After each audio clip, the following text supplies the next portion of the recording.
Eu, quando entrei na obra, eu fui perseguido durante 2 meses, ameaçado de morte, por ter entrado na obra. Entre a cruz e a espada. Eu jogava futebol e o clube que eu jogava fez uma negociação comigo, né? Eu fui muito bem na temporada, na época, eu tinha 23 anos. E eu fui...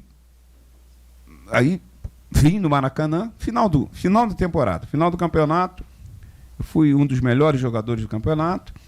E esse clube que eu jogava, o último clube que eu joguei antes de entrar na obra, me negociou com um grande clube, um gigante aqui da Bahia, da Bahia não, do Brasil. E tudo acertado entre eles, e eles falaram para mim, você vai para o Rio, para as férias, não para de treinar, mas em janeiro você vai se apresentar ao diretor fulano de tal, do clube e tal. Tá bom. Só que eu fui para as férias no Rio de Janeiro e teve o Maracanã, num domingo, 9 horas da manhã, um dos Maracanãs. Eu estava lá de obreiro e na segunda-feira o pastor me fez, Bispo Francisco Neto, lá no Paraná. Na época, meu pastor. Você tem fé? Eu falei, sim, senhor. Segunda-feira à noite. Ele repetiu, você tem fé de largar o futebol? E ele sabia de tudo, que eu estava indo, já estava tudo certo, ia ganhar muito. O senhor fez isso comigo, viu? Ah, é? Tá vendo? É mágoa. É mágoa. Aí eu virei para ele e falei, você tem, senhor. E cheguei em casa e falei para Deise, olha, eu larguei o futebol. Ela me perguntou 4 vezes se era isso mesmo que eu queria e disse, estamos juntos. Quando eu larguei o futebol, eu fui para a igreja, me tornei auxiliar, veio a época de eu ter que me apresentar no novo clube, o diretor do meu clube antigo ligou para mim e falou, Serginho, se a passagem já está aí, você pode ir. Eu falei, eu não vou mais não. Ele, por quê? Eu falei, porque eu estou ouvindo a voz de Deus. Deus me chamou para fazer a obra dele. Aí, ele, olha, você já sabe como é que é o presidente. E aí, 15 minutos eu ligo o presidente. Com a espada. Não, com a espada? Ele falou, eu me lembro que ele tinha uma voz grossa e falava, Serginho. Falei, pois não, presidente. Eu lá na igreja já. Eu estava dentro da igreja, eu dei o telefone da igreja na época. Né? E ele disse, o que houve?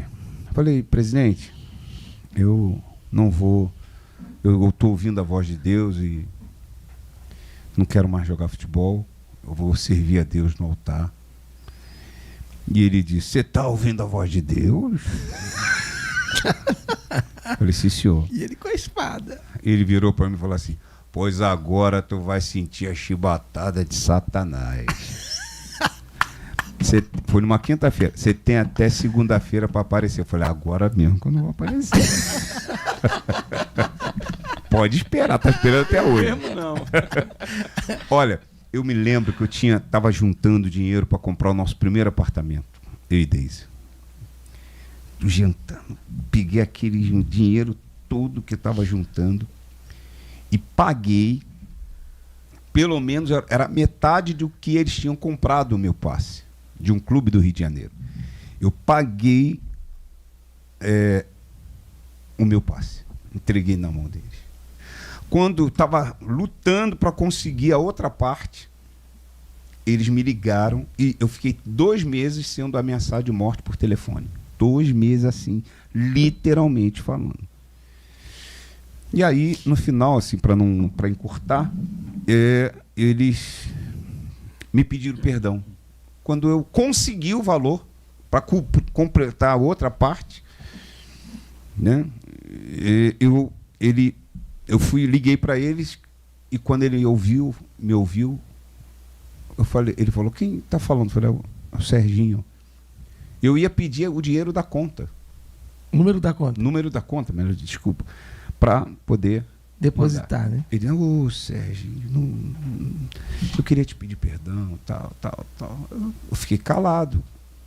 Eu fiquei sem saber por que ele estava pedindo, não precisa pagar mais nada. Assim, é uma história muito bacana que quando eu fiquei 2 anos sem saber. 2 anos depois, eu estava na igreja de Copacabana, no Rio de Janeiro, outro Maracanã.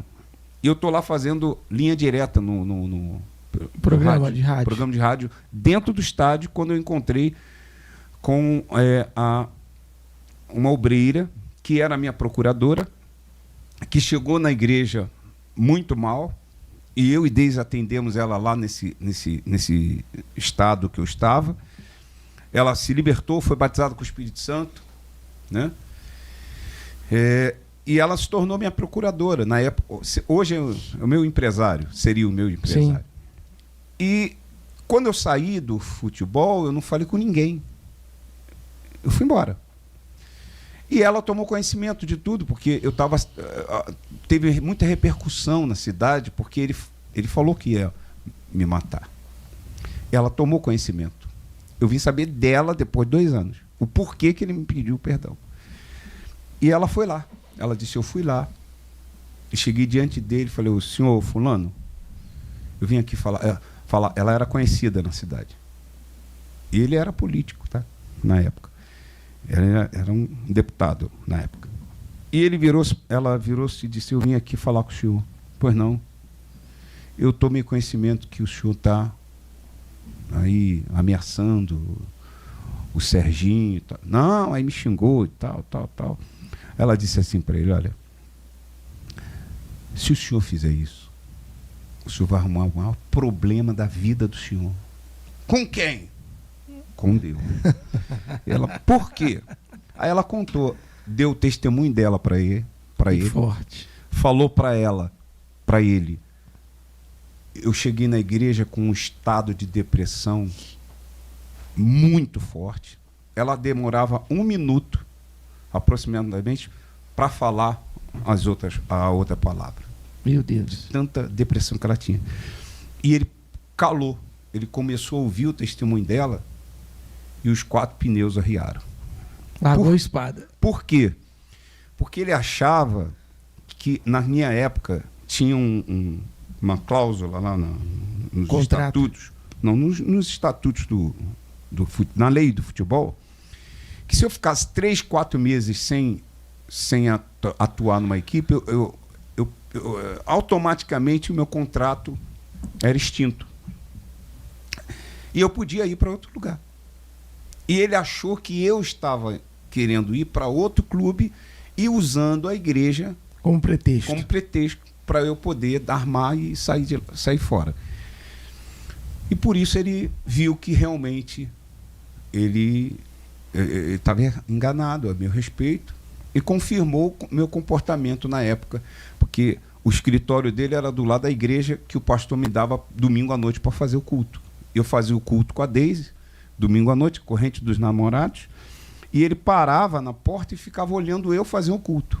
Então ele gostava tecnicamente de mim, dentro de campo, e fora de campo ele dizia, eu nunca tive um jogador desse perfil, que normalmente jogador que vinha balada, aqui, balada, bebida. E esse cara, olha só onde ele está, domingo à noite, depois do jogo. Então, enfim, essa é a história, mas eu fiquei realmente, literalmente falando, entre a cruz e a espada, entre negar o Senhor Jesus com medo de morrer, ou assumir a fé como eu assumi.